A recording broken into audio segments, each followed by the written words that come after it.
Bagian 29, bertemu Romi.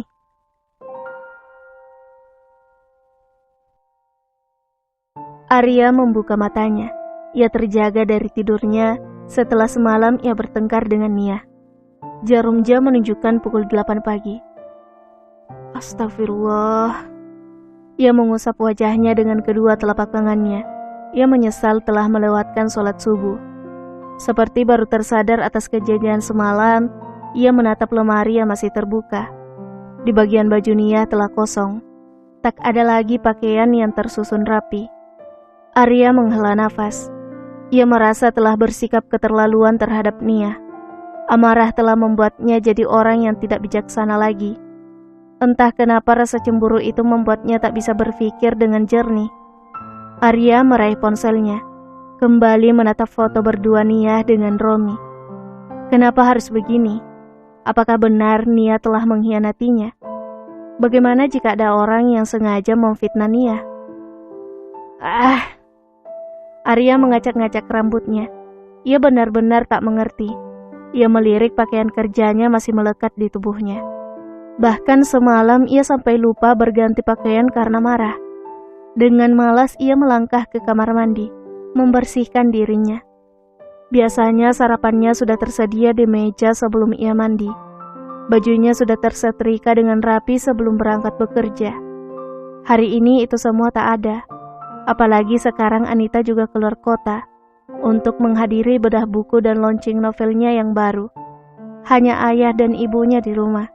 Mereka juga pasti sudah sangat sibuk jam segini, mengunjungi rumah-rumah makan mereka yang bertebaran hampir di tiap kota.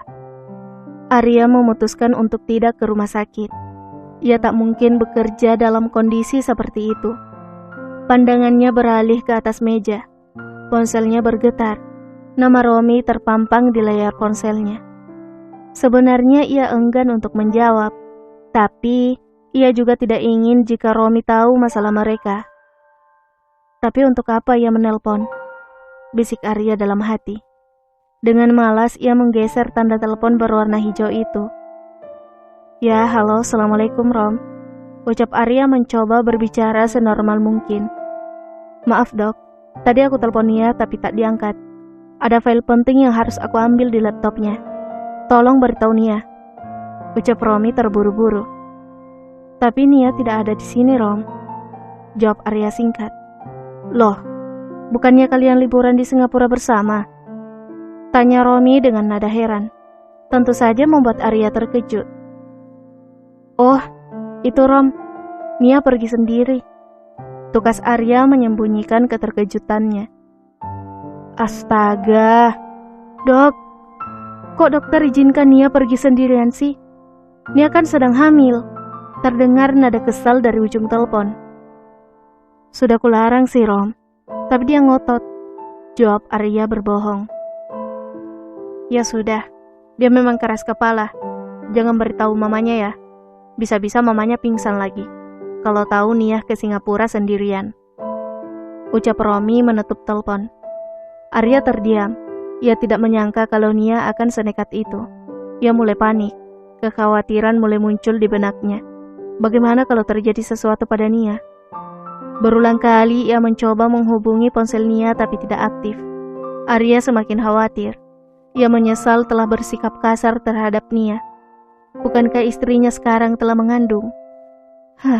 Akal sehatnya benar-benar hilang saat sedang cemburu. Ia memutuskan menemui Romi.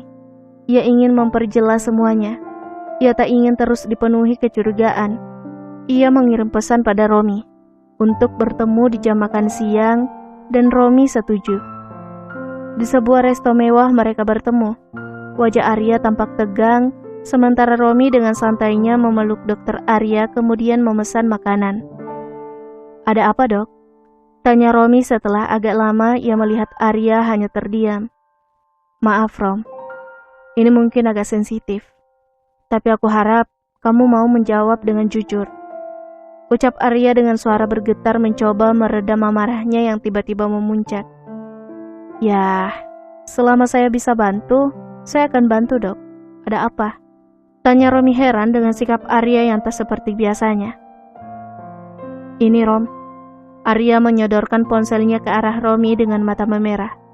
Melihat itu Romi sejenak terdiam. Ia sekarang mengerti apa yang terjadi pada suami sepupunya itu. Dok, dalam hubungan itu kepercayaan itu penting. Apakah kamu tidak percaya pada Nia? Tanya Romi dengan nada sedikit meninggi. Dokter Arya terdiam mendengar pertanyaan Romi. Ia menunduk tapi tangannya mengepal menahan amarahnya. Apakah karena kecemburuanmu yang tak beralasan itu membuat Nia pergi dari rumah sendirian? Gila, sahut Romi emosional. Tapi Rom, apa itu benar? Tanya dokter Arya mulai melunak. Tiba-tiba tinju melayang ke arahnya tanpa ia duga. Romi dikuasai amarah mendengar pertanyaan Arya.